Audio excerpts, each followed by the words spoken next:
পদক্ষেপে আমরা পিছিয়ে চলেছি, প্রতিনিয়ত পিছিয়ে চলেছি।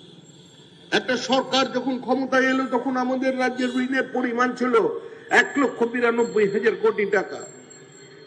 আজকে দীর্ঘদিন রাজত্ব করবার পরে 15 বছরে সেটা 7 লক্ষ কোটি টাকায় বেড়ে দাঁড়ালো। এর রাজ্যে আমরা সম্পদ সৃষ্টি করতে পারলাম না, নতুন কর্মসংস্থানের সুযোগ তৈরি করতে পারলাম না। আমরা 40,000 সরকারি চাকরিকে বিক্রি করে দিলাম। 40,000 স্কুল শিক্ষকের চাকরি খোলা বাজারে আলু পটলের মতো বিক্রি হয়ে গেল। 26,000 তরুণ তরুণীর চাকরি চলে গেল। মুখ্যমন্ত্রীর নিজের দপ্তর সিএমও, সেখানে গ্রুপ ডিস্টার্ব নিয়োগের ক্ষেত্রে সেখানেও নাকি দুর্নীতি। মুখ্যমন্ত্রীর নিজের দপ্তরকে পর্যন্ত দুর্নীতির ছোঁয়ার বাইরে রাখতে পারেননি, তারাও আজকে রাস্তায় বসে ধর্ণা দিচ্ছে। যে মুসলমান ভাইদের জন্য চোখের জলে কেঁদে বুক ভাসিয়ে দিচ্ছেন, সেই মুসলিম ভাই বোনেদের মাদ্রাসা, সেই মাদ্রাসা শিক্ষক নিয়োগের যে তালিকা আজ পর্যন্ত তারা প্রকাশ করতে পারেনি। যারা পরীক্ষার্থী ছিলেন, দীর্ঘদিন যাদের প্যানেলের নাম ছিল, তারা ধর্মতলায় বসে ধর্ণা দিচ্ছেন। মাদ্রাসা শিক্ষকরা বঞ্চিত হয়েছেন, মাদ্রাসার ছাত্র ছাত্রীরা প্রতারিত হয়েছে তৃণমূল কংগ্রেসের আমলে। বনসহায় 10 লক্ষ মানুষ আবেদন করেছিলেন, সেখানে 10 লক্ষ অ্যাপ্লিক্যান্ট, 1800 চাকরি হবে।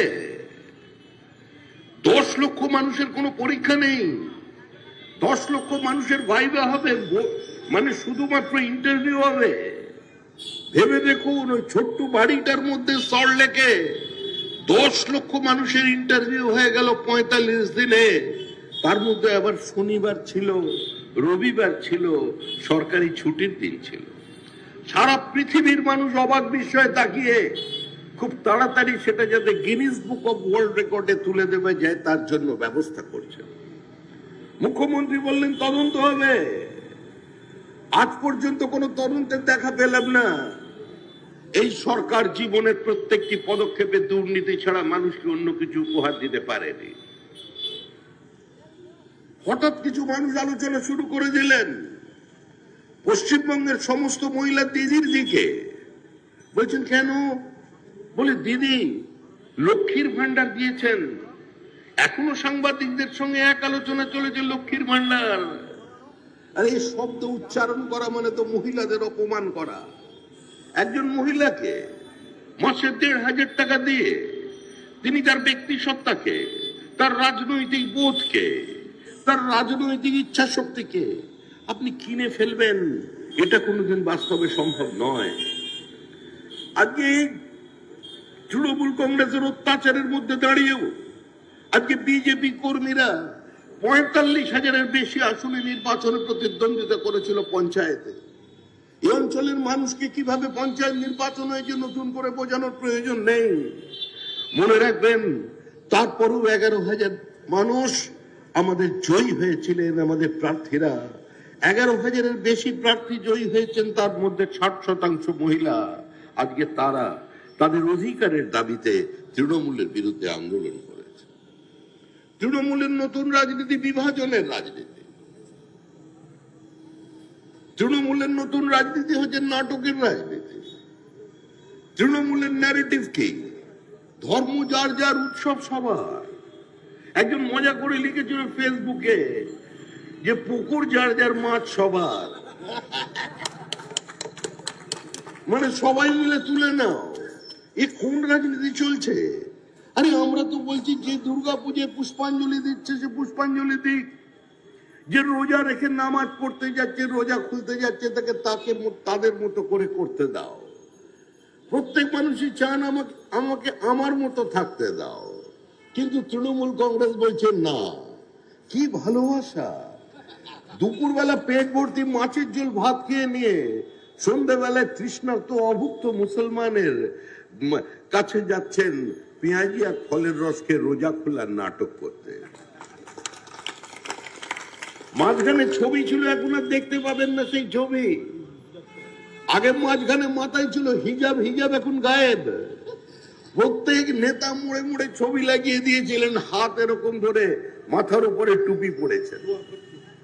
আমাদের এখানে আবার যিনি তৃণমূল কংগ্রেসের প্রার্থী আছেন, আমার সঙ্গে ব্যক্তিগতভাবে তার সখ্যতা আছে, আমার সঙ্গে কারোরই কোনো সমস্যা নেই, কিন্তু আমি তার দুটো বিবৃতির কথা মনে করিয়ে দিচ্ছি। তিনি যখন অন্য রাজনৈতিক দলে ছিলেন, তার একটি বিবৃতি সংবাদপত্রে বহুল প্রচারিত হয়েছিল, বহুল চর্চিত হয়েছিল। আমি বহুবার বিভিন্ন দূরদর্শনের টক শোতে পর্যন্ত সেগুলো বলেছি এবং অনেকে সেই নিয়ে তার মতামত জানিয়েছিলেন। এই যে আমরা অনুপ্রবেশের কথা বলছি, বাংলাদেশ থেকে আসা, আজকে ইল্লিগাল ইমিগ্রেন্টদের কথা বলছি, রোহিঙ্গাদের ঢুকে পড়ার কথা বলছি, এই কথা প্রথম যিনি নির্বাচিত জনপ্রতিনিধি পশ্চিমবঙ্গে বলেছিলেন, তার নাম আজকে যিনি তৃণমূল কংগ্রেসের প্রার্থী, তিনি বলেছিলেন কিছু লিফলেট দেখতে পাচ্ছি, কিছু মানুষকে এলাকায় দেখতে পাচ্ছি যাদের আমি চিনি না, যাদের ভাষার সঙ্গে এই অঞ্চলের ভাষার কোনো মিল নেই। আজকে কেমন ভাবে যেন পারিপার্শ্বিক অবস্থাটা বদলে যাচ্ছে। আমাদের আজকে যিনি তৃণমূল কংগ্রেসের প্রার্থী, বিদায়ী বিধায়ক, তার বক্তব্যের কথা আমি আপনাদের সামনে তুলে ধরছি।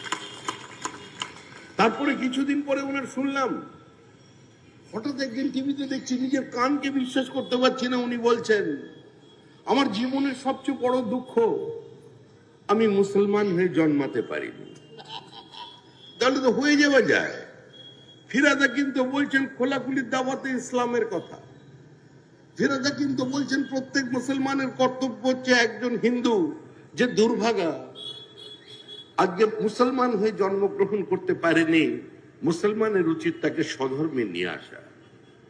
আরে আমরা তো ছোটবেলা থেকে একটা কথাই জানি, স্বধর্মে নিধন শ্রেয় পরধর্ম ভয়াবহ। সে দু সম্প্রদায়ের ক্ষেত্রেই প্রযোজ্য। তাহলে কেন ফিরাদ হাকিম ওনাকে এসে করিয়ে নিচ্ছেন না, আমরা এটা বুঝতে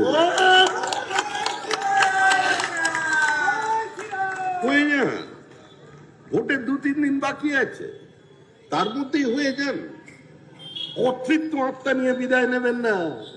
আপনার মনের যে কষ্ট, সেই মনের কষ্ট ফিরাদ হাকিম যে কোনো মুহূর্তে দূর করে দিতে পারে, কারণ উনি তো সামনাসামনি বলেছেন। দেখুন, এটা কোনো ব্যক্তি কুৎসা কিংবা ব্যক্তি আক্রমণের বিষয় নয়, বিষয় হচ্ছে একটা পারসেপশনের। আজকে মুসলমান সম্প্রদায়কে যদি প্রশ্ন করুন, একবার আমি তাদের বলছি, আয়নার সামনে দাঁড়িয়ে নিজেকে প্রশ্ন করুন, 15 বছর আগে কোথায় ছিলেন আর 15 বছর পরে কোথায় এসে পৌঁছেছেন। আজকে রাজ্যের চিত্রটা কি? হসপিটালে, সরকারি হসপিটালে সবচেয়ে বেশি সংখ্যক রোগী কারা? উত্তর একটাই, মুসলমান।